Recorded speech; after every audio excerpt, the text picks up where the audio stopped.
What's going on in real estate here in Southwest Florida? There are some big news that's happening on the federal front. Some new programs that are coming out that, let's just say, has the world a little upside down and people are questioning what the long-term strategy here is. We're gonna talk about that at the end of the video and what the impacts will be. And also, we're gonna talk about some of the inventory changes that have happened here locally that I think are gonna have a profound impact for the future of real estate here in Southwest Florida. But let's jump right into it. So every month, we're gonna go over our stats of what's happening here in Southwest Florida. And particularly, we mean Lee and Collier counties. Lee is Fort Myers, Cape Coral. Collier County is primarily Naples, Marco Island. Now, as we jump into it, we're gonna look at our closed sales. If you followed my monthly market update over the past few months, we have seen the closed sales start to retreat a bit, and that trend is continuing. So these stats are going to be they're actually our March stats, and then they're year-over-year comparison with where we were last year. So as we see in Collier County, we had 525 properties sell. That is down 20% year over year. So significantly less closed transactions. And then in Lee County, that's 1,393, and that's down 16%. So we're down 20% in Collier, 16% in Lee County, and that's compared to 2022. And again, 2022 was down compared to 2021. So the whole post-COVID thing has slowed down, and now we're starting to see numbers that are similar to about 2018 and 19. From that perspective. Now, at the median price, that's something that is not in 2018 or 2019. That has changed. So in Collier County, that's at $821,000 for a median priced single family home. That's up 4% year over year, not too much, but that's up almost $50,000 from last month's statistics. So it's actually raised in Collier County. And then in Lee County, that's at $437,000, and that's up just 2%, and actually that's down compared to last month.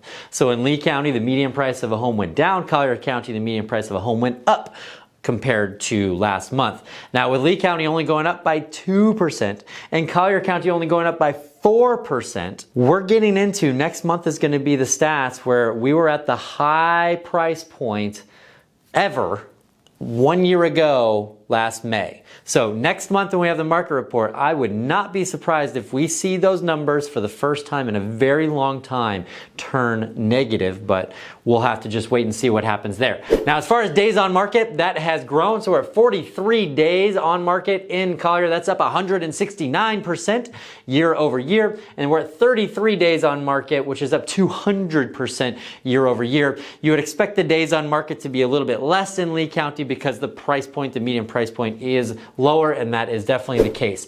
New listings, we're at 669 in Collier. That's down 23% year over year, so less new listings coming on the market. That could certainly have something to do with the fact that prices have gone up compared to last month. And then we have 2,059 new listings in Lee County, and that is actually up 4%. So we have a few more listings coming on in Lee County, a few less coming on in Collier County. Now, in terms of the pendings, this is the big story. We have 889 that are currently pending in Collier. That's down 24%, and we have 2,239 pending in Lee. Lee always has more pending, but that's also down 24% year over year. So as we see, the number of closings has been less, year over year. We're going to continue to see that in the future months because where pendings are down, or if our pendings are lower, that means our future closings are also going to be lower.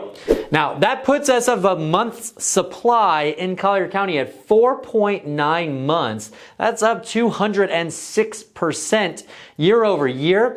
In Lee, that's at 3.7 months, and that is up 236% year over year. So monstrous numbers from that perspective. Collier County is clearly in an equilibrium as far as between 4 and 6 months worth of inventory, and Lee is still barely in seller's market territory from that perspective. Now, when it comes to the inventory, here's something that I want to discuss. When we were at our low point of inventory last year, we had about 2,565 residential properties in all of Southwest Florida that you could purchase. Fast forward to today, and we're over 9,500 properties. So that 2,565 number is February of 2022. Fast forward to today, in April of 2023, we have over 9,500 available. So we have 7,000 more properties available for buyers out there than we did last year.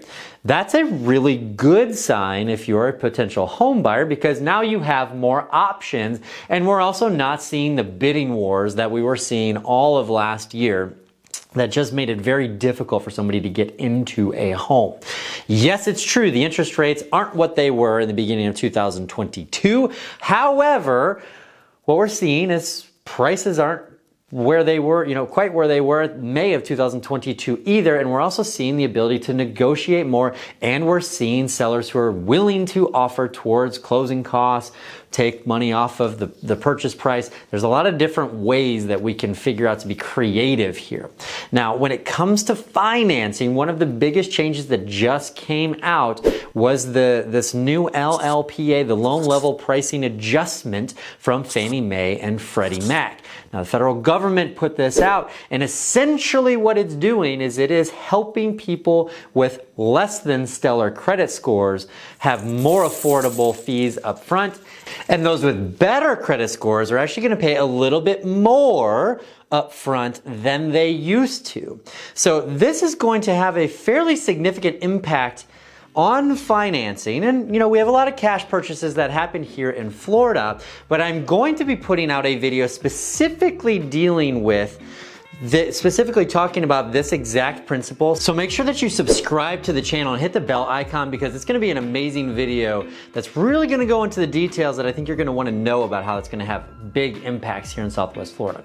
So anyway, hope that you enjoyed the video, and make sure that you have an awesome day, and we hope to talk soon. Thanks.